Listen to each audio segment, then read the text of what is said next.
நம்ம எல்லாருக்குமே நம்ம வேலையில ஒரு பிரேக் வேணும்னு தோணும் இல்லையா? அப்படி ஒரு பிரேக் கிடைச்ச ராஜுவோட கதை தான் இது. ராஜு ஒரு சேல்ஸ்மேன். ஸ்நாக்ஸ் விக்கிற ஒரு கம்பெனில வேலை பார்க்கறாரு. அவரோட ஒரே ஒரு பிரச்சனை என்ன தெரியுமா? டிசிப்ளின். சுத்தமா கிடையாது. இந்த ஒரு கெட்ட பழக்கம் அவரோட கெரியரையே எப்படி காலி பண்ணுச்சு? அப்புறம் ஒரு சின்ன சிஸ்டம், டிஎம்எஸ், அதாவது டிஸ்ட்ரிபியூஷன் மேனேஜ்மெண்ட் சிஸ்டம், அது எப்படி அவரை ஒரு ஹீரோவா மாத்துச்சுன்னு வாங்க பார்க்கலாம். இந்த ஸ்நாக்ஸ் பிசினஸ் இருக்கே, அது ஒரு ரேஸ் மாதிரி. நம்ம யாரும் ரொம்ப யோசிச்செல்லாம் சிப்ஸ் வாங்க மாட்டோம் இல்லையா? கண்ணுல படுதா உடனே வாங்கிடுவோம். சோ எந்த சேல்ஸ்மேன் முதல்ல கடைக்குள்ள போய் ஷெல்ஃப நிரப்புறானோ அவனுக்கு தான் சேல்ஸ். இங்க ஸ்பீடு தான் எல்லாம். நீங்க ஸ்லோவா இருந்தீங்கன்னா அவ்வளவுதான்.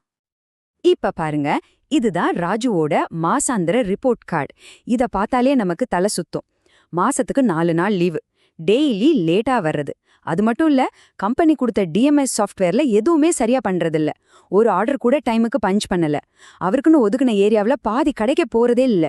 இது சும்மா நம்பர்ஸ் இல்ல, ஒரு தோல்வியோட அப்பட்டமான அடையாளம். ராஜு பண்ற ரொம்ப பேசிக்கான தப்பு இதுதான்.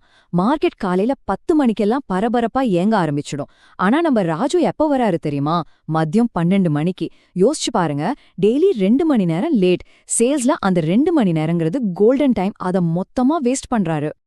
நான் சொன்னேன்ல, இந்த ஃபீல்டுல காலை நேரம்தான் தங்கம். இவர் 12 மணிக்கு வர்றதுக்குள்ள பாதி சேல்ஸ் முடிஞ்சிருக்கும். அந்த வாய்ப்பை யாருக்கு கொடுக்கறாரு? அவரோட போட்டியாளர்களுக்கு தான். இது சும்மா பண நஷ்டம் மட்டும் இல்ல, மார்க்கெட்ல தன்னோட இடத்தையே கொஞ்சம் கொஞ்சமா இழந்துட்டு வர்றதுக்கு சமம். ராஜுவோட இந்த ஒரே ஒரு லேட் ஹேபிட் ஒரு செயின் ரியாக்ஷன் மாதிரி எல்லாத்தையும் பாதிக்குது. ரீட்டெய்லர்ஸ் அவரு ஒரு ஆளாவே மதிக்கல. ஏன்னா இவரு போறதுக்குள்ள காம்படிட்டர்ஸ் ஷெல்ஃப நிரப்பிட்டு போயிடுறாங்க. இதனால டிஸ்ட்ரிபியூட்டரோட டெலிவரி சைக்கிள் மொத்தம் கொலாப்ஸ் ஆகுது. கடைசியா கம்பெனிக்கே டவுட் வந்துருது, இவன் நிஜமாவே வேலைக்கு போறானா இல்லையான்னு. கடைசியில என்ன ஆகுது? முக்கியமான சேல்ஸ் டீல்ஸும் ரொம்ப முக்கியமான டேட்டாவும் காணாம போகுது. அப்போ ராஜுக்கு உண்மையிலே என்னதான் பிரச்சனை? சோம்பேறித்தனமா இல்ல திறமை இல்லையா? இல்ல பிரச்சனை அதுக்கும் மேல என்னவா இருக்கும் நீங்க நினைக்கிறீங்க? கொஞ்சம் யோசிங்க, பதில் உங்களை ஆச்சரியப்படுத்த போகுது. அப்பதான் அவரோட சூப்பர்வைசா அந்த ஒரு மேஜிக் வார்த்தைய சொல்றாரு. ஒரே ஒரு வரிதான், ஆனா அதுதான் எல்லாத்தையும் மாத்துச்சு.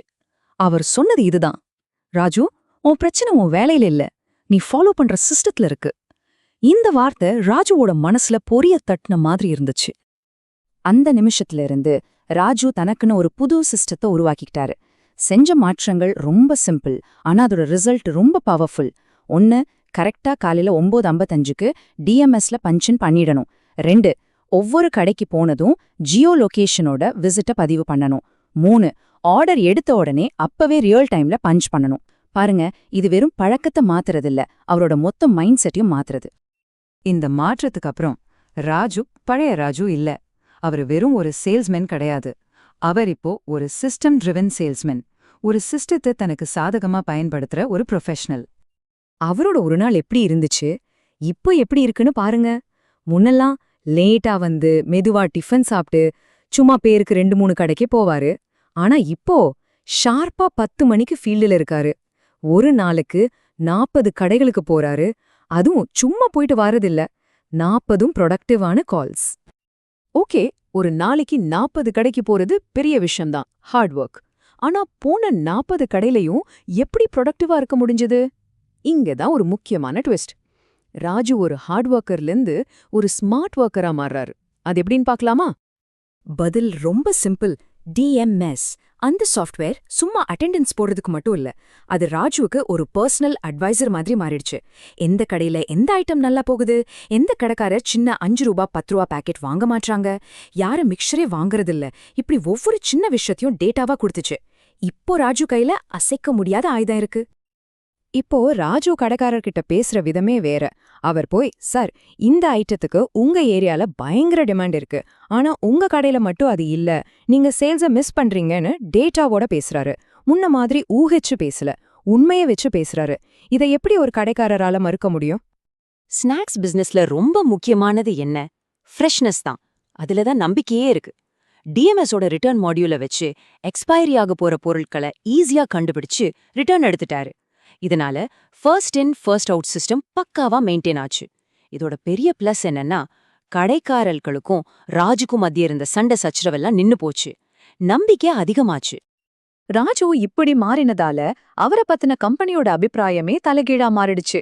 சரி, இந்த மாற்றம் வெறும் பேச்சோட நின்னுச்சா இல்ல நம்பர்ஸ்ல தெரிஞ்சதா? வாங்க பார்க்கலாம். இந்த டேபிள்ல பாருங்க, அவரோட மொத்த கதையும் இதுல இருக்கு. Absent 0, TMS punching 100%, sharp, beat coverage 100%. ஆனா இது எல்லாத்தையும் விட பெரிய விஷயம் என்ன தெரியுமா? கம்பெனி அவர் மேல வச்ச நம்பிக்கை. அது திரும்ப கிடைச்சது. அதுதான் அவரோட உண்மையான வெற்றி.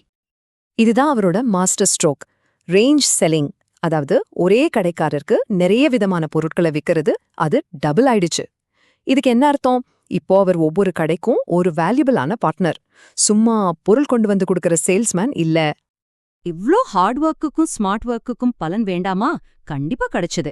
அவரோட இன்சென்டிவ் ஸ்டேட்டஸ் அன்லாக்ட், ஃபினான்ஷியல் ரிவார்டும் கைக்கு வந்துச்சு. கடைசில பாருங்க, ராஜுவோட இந்த ஒரு மாற்றம் எல்லாருக்கும் ஒரு வின்-வின் சிச்சுவேஷனை உருவாக்கிடுச்சு. Retailer happy, distributor happy, company happy. இது எல்லாத்துக்கும் மேல ராஜுவுக்கே அவர் மேல ஒரு பெருமை வந்துச்சு. ராஜுவோட கதை நமக்கு சொல்ற பாடம் இந்த ஒரு வரியில இருக்கு. ஸ்நாக்ஸ் உலகம் இவ்ளோ வேகமா போயிட்டு இருக்கும்போது ஒரு சேல்ஸ்மேனோட யோசனையும் வேகமா இருக்கணும். நாம இன்னும் பழைய ஸ்டைல்லே வேலை செஞ்சா ரேஸ்ல தோத்துருவோம். ராஜுவோட கதை ஒரு விஷயத்தை ரொம்ப தெளிவா சொல்லிருக்கு. ஒரு சின்ன சிஸ்டம் சேஞ்ச் பெரிய ரிசல்ட்ட கொடுக்கும். இப்போ கேள்வி உங்களுக்கு தான். உங்க வேலையில இல்ல உங்க வாழ்க்கையில நீங்க செய்ய வேண்டிய அந்த சின்ன சிஸ்டம் சேஞ்ச் என்ன? அத உங்களோட ரிசல்ட்டை எப்படி மாத்த போகுது? யோசிங்க.